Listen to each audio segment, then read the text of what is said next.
मेरी 34 साल की उम्र में नौकरी लगी है और आपको पता है कि मेरी शादी 12वीं क्लास में पढ़ता था तभी हो गई थी। अब उस स्थिति में जिस व्यक्ति के 3 बच्चे हो जाएं और पूरा घर परिवार संभालना है तो उससे ज़्यादा तो कोई डिमोटिवेट होने वाला ही नहीं है।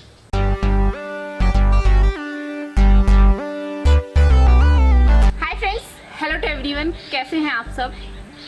मैं अलका हार्दिक स्वागत करती हूं आपका हमारे यूट्यूब परिवार में जिसका नाम है थाकर जैस।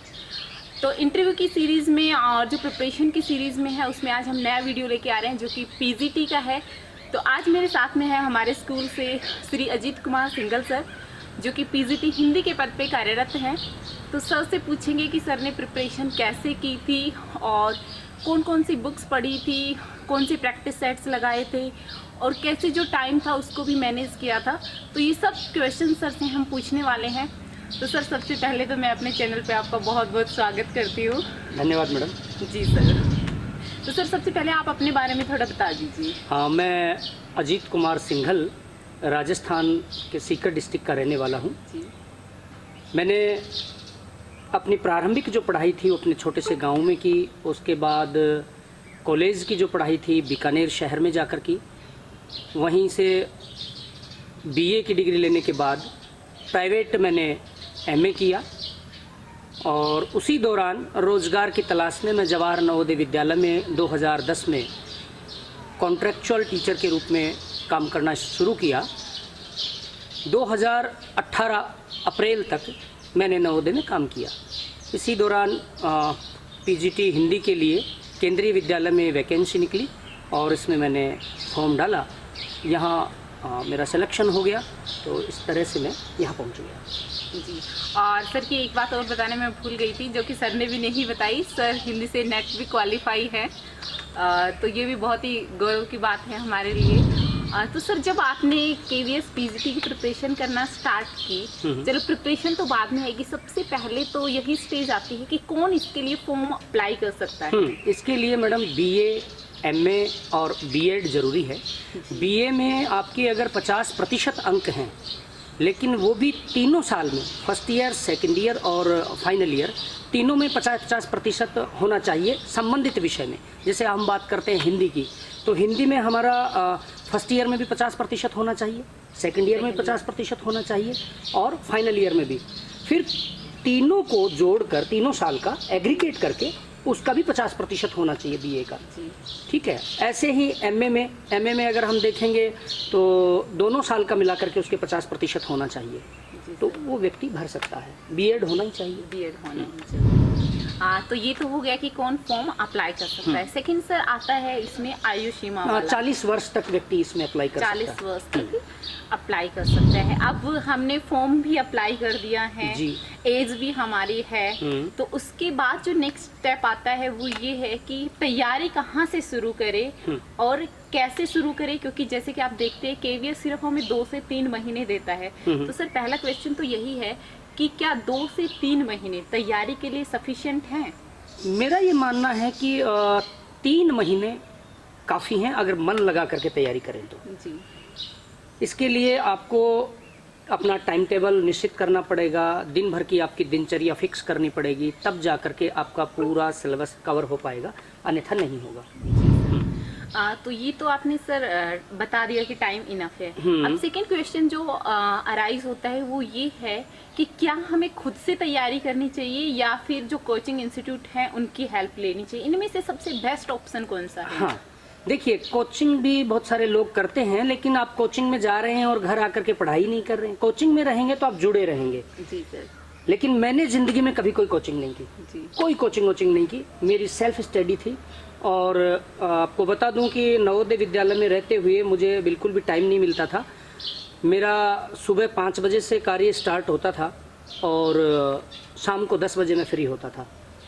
10 बजे के बाद खाना वाना खा करके मैं बैठता था पढ़ने के लिए। रात को 2-2:30 बजे तक पढ़ता था। सुबह फिर मैं 5 बजे उठ जाता था। तो इस तरह से मैं समय को ध्यान में रखता था कि इतना टाइम मुझे यहाँ देना है। तो 3 महीने में तब जा कर के एक बुक कंप्लीट हुई जी सर। लेकिन अगर ऐसा टाइम को मैनेज नहीं करेंगे नहीं हो पाएगा, फिर तो 1 साल में ही नहीं होगा जी। तो मीन्स कहने का ये है कि ये आप पे डिपेंड करता है। अगर आप कोचिंग जा रहे हैं तो घर आके पढ़ाई करनी पड़ेगी, और जी। अगर आप खुद से पढ़ रहे हैं तो मैं और सर का, हम दोनों का यही ओपिनियन है कि खुद से पढ़ना या सेल्फ स्टडी करना ही सबसे बढ़िया है, बेस्ट सबसे बेस्ट है, सबसे बेस्ट है। तो सर ये हो गया। अब जो हमारी पेपर है उसके पैटर्न के बारे में थोड़ा बताइए सर। हाँ, इसमें 2 पेपर होते हैं। फर्स्ट पेपर में आपका Hindi English, general Hindi English आएगा, जी सर। रीजनिंग होगी, कुछ कंप्यूटर, मनोविज्ञान से हाँ। संबंधित होंगे, कंप्यूटर से संबंधित क्वेश्चन होंगे, आपका जीके होगा, जी। करंट अफेयर ये होंगे। तो हमारे टाइम पर ये 100 नंबर का होता था, जी। और अभी आजकल चेंज हो गया है, ये 2018 में चेंज हो गया। हाँ, तो अब मेरे ख्याल से 17 मार्क्स का होगा, जी, 70 नंबर का 70 होगा। नंबर का। फिर आता है हमारा सब्जेक्ट से सब्जेक्ट संबंधित। तो पीजीटी हिंदी बनने के लिए मेरा ये मानना है कि आपका अगर लिटरेचर पर पकड़ है तो आपको कोई रोकने वाला नहीं है। लिटरेचर पर पकड़ होना बहुत ज़रूरी है। अगर लिटरेचर पर पकड़ नहीं है तो आप 70 नंबर में से 70 भी पालेंगे, लिटरेचर आपका छूटा रह जाएगा, तो कैसे बन पाएंगे? नहीं बन पाएंगे। इसलिए लिटरेचर में आपको हिंदी साहित्य का इतिहास बहुत ही गहराई से पढ़ना होगा, और पढ़ने का भी एक ये है कि आपका एक तरीका होना चाहिए पढ़ने का। उस तरीके से ही आप मेहनत करें। ऐसा नहीं कि किताब को खोल लिया और चलो जी 50 पेज पढ़ दिए, हो गया, अगले दिन तक का काम ख़त्म, पीछे का हम भूलते जाएंगे, आगे का फिर पढ़ते जाएंगे, तो कोई मतलब नहीं निकलेगा। जी सर। तो ये सर ने बताया कि देखो जब भी पढ़ते हैं तो हमें क्या करना है कि चाहे कम पढ़ो, लेकिन जो लास्ट डे पढ़ा है उसको रिवाइज करना बहुत ज़्यादा इम्पोर्टेंट है। अब सर जो सिलेबस जनरल पेपर है वो तो मोस्ट प्रोबेबली हम कोई भी एग्जाम देते हैं तो सब में आता है, तो उसकी तो टेंशन नहीं होती है। जो ज़्यादा टेंशन भी नहीं, जो जहाँ से प्रिपरेशन करनी है, जो मेन प्रिपरेशन हमें जो सफलता दिलाने वाला है, जी जी, जो सब्जेक्ट वाला पार्ट है उसको हम कैसे प्रिपेयर करें, और कौन कौन सी बुक्स हमारी उसमें हेल्प करती हैं। उसके लिए देखिए मैडम, हमें नेट लेवल की तैयारी करनी चाहिए। नेट की बुक्स, साहित्य प्रतियोगिता साहित्य सीरीज़ की किताबें हैं, वो हम खरीद सकते हैं। उनमें भी एक बुक और है जिसका नाम कोई टंडन करके बुक है, नाम अभी मैं अच्छे से मेरे ध्यान नहीं आ रहा है। वो बुक भी काफ़ी फ़ायदेमंद है और मुझे यहाँ तक पहुँचाने में उस पुस्तक का काफ़ी योगदान रहा है।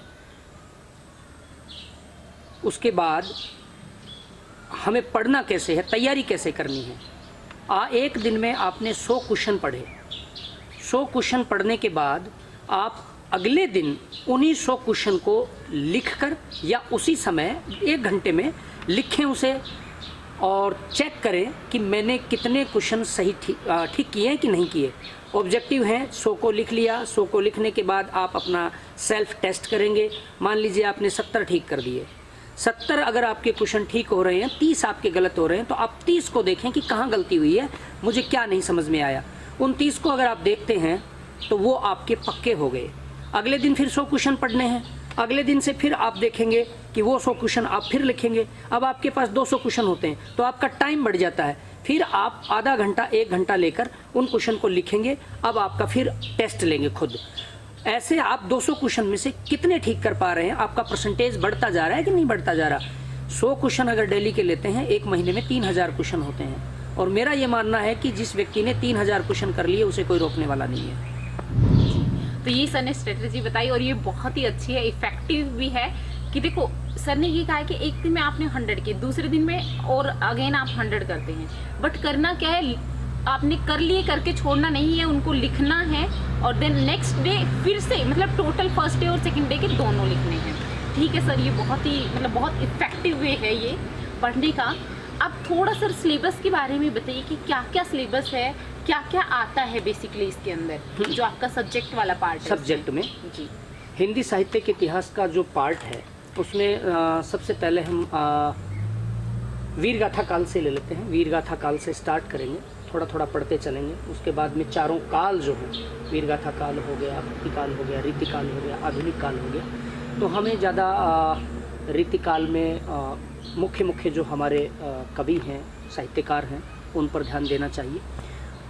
उसके बाद आपका रस है, छंद है, अलंकार हैं, जो भी काव्य शास्त्र से संबंधित हैं, उनमें तो ऐसा कोई खास है नहीं कि उन्हीं टॉपिक को हम पढ़ेंगे तो वही पूछ लिए जाएं, ऐसा कुछ नहीं है, कुछ भी पूछा जा सकता है।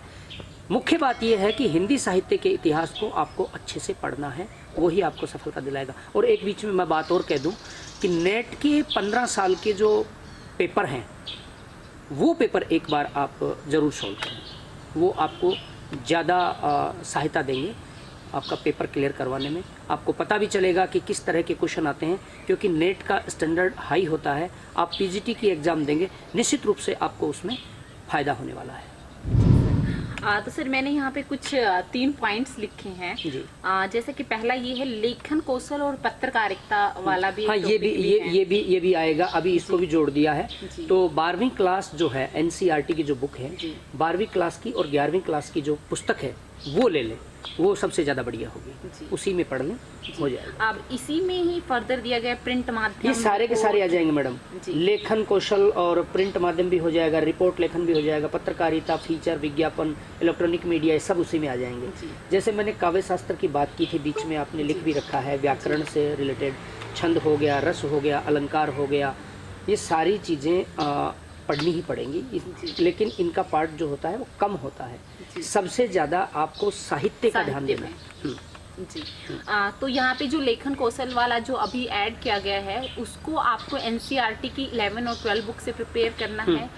सेकंड सर ने बताया कि जो व्याकरण वाला पोर्शन है वो आएगा, लेकिन ज़्यादा फोकस हिंदी साहित्य पे देना है। अब सर हिंदी साहित्य के जो स्पेसिफिक काल्स हैं, आदिकाल, भक्तिकाल, रीतिकाल, आधुनिक काल, इनको कहाँ से और किस बुक से प्रिपेयर करना है? कोई स्पेसिफिक? मैंने अभी एक बुक बताई थी अभी, टंडन वाली है एक, तो वो तो ऑब्जेक्टिव है, कहीं भी मिल जाएगी, खरीद सकते हैं। मेरे ख्याल से 80 रुपये की या 100 रुपये की बुक आती है जी। उसके अलावा एक है साहित्य सीरीज़, प्रतियोगिता साहित्य सीरीज़, नेट की बुक है, पुरानी अगर मिल जाए तो ज़्यादा अच्छी है। पुराने वाली वर्णनात्मक थी और अभी ऑब्जेक्टिव भी है और डिस्क्रिप्टिव है, दोनों तरह की हैं। तो नेट की बुक ज़रूर पढ़ें, उससे बेहतर कोई बुक नहीं है। तो ये सर ने बताया कि मोस्ट प्रोबेबली सिलेबस के बारे में सर ने बता दिया है कि आपको सिलेबस कहाँ से कवर करना है। अब सर सेकंड क्वेश्चन ये आता है कि सिलेबस कवर हो गया, उसके बाद हमें प्रैक्टिस करनी होती है, तो प्रैक्टिस के लिए हम जो प्रैक्टिस सेट्स लेते हैं वो बेस्ट हैं या फिर प्रीवियस ईयर के पेपर, केवीएस के, नेट के पेपर हैं, ये बेस्ट हैं? मैडम ये पुराने पेपर जो हैं ये भी हमें मदद करते हैं, ऐसी बात नहीं है, लेकिन मैंने जैसा किया, मैं केवल अपना पेपर खुद बनाता था, खुद ही चेक करता था, खुद ही लिखता था। तो जितना हमने अपनी बुक से जो पढ़ा है ऑब्जेक्टिव, उसी को 100 क्वेश्चन डेली लिखो, खुद अपना चेक करो और देखो कि मैंने 100 में से कितने ठीक किए। जिस दिन आप 99 ठीक करने लग जाएं, उस दिन समझ लेना कि आपका हिंदी साहित्य का इतिहास तैयार हो चुका है।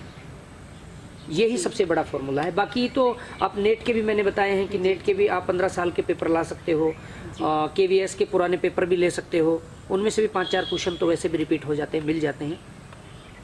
लेकिन खुद की तैयारी खुद पेपर बनाकर करें, वो ज़्यादा बेहतर है। तो आपको अपने पेपर खुद बना के सेल्फ टेस्ट करना है, मीन्स अपने आप को चेक करना है। तो ये तो प्रिपरेशन का हो गया सर। ठीक है सर, यहाँ से हमारी प्रिपरेशन भी हो जाएगी।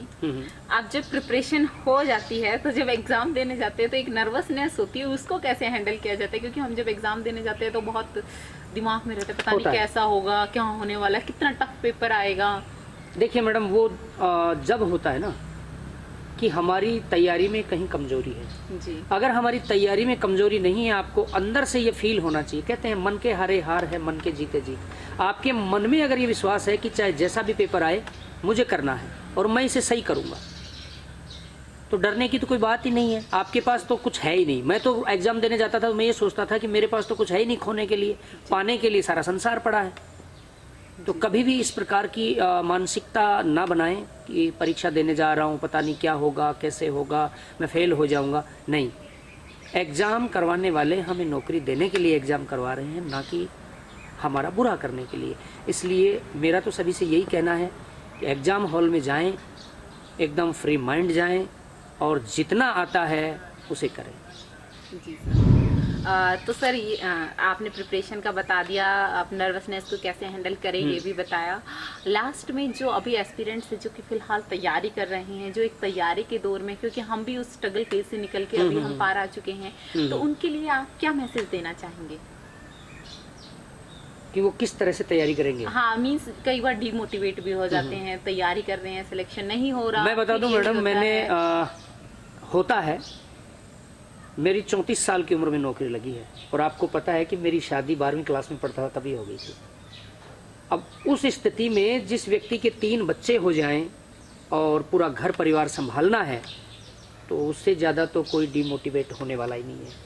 उसके लिए तो बहुत बड़ी जिम्मेदारी है कि परिवार को भी संभालूं, नौकरी भी चाहता हूं।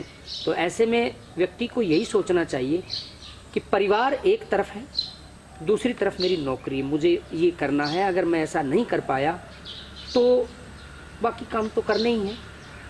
अंदर से मजबूत बनाना है अपने आप को। और एक एग्ज़ाम में अगर हम फेल होते हैं तो इसका मतलब ये नहीं है कि मैं हमेशा ही फेल हूँ, नहीं।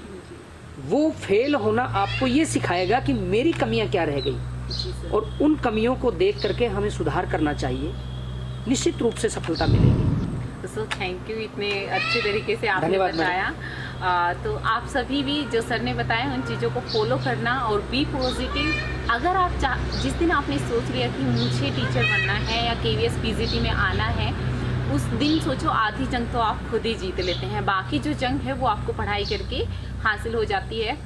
तो ये था सर का इंटरव्यू एक्सपीरियंस। सर, मैं आपका बहुत बहुत धन्यवाद करती हूँ कि आपने अपने कीमती समय में से कुछ पल हमारे लिए निकाले और अपनी जो वैल्यूएबल जानकारी थी वो हमें दी। तो मिलते हैं नई वीडियो में, तब तक के लिए जय हिंद, जय भारत, जय हरियाणा। बेटी बचाओ, बेटी पढ़ाओ, बेटियों को आगे बढ़ाओ।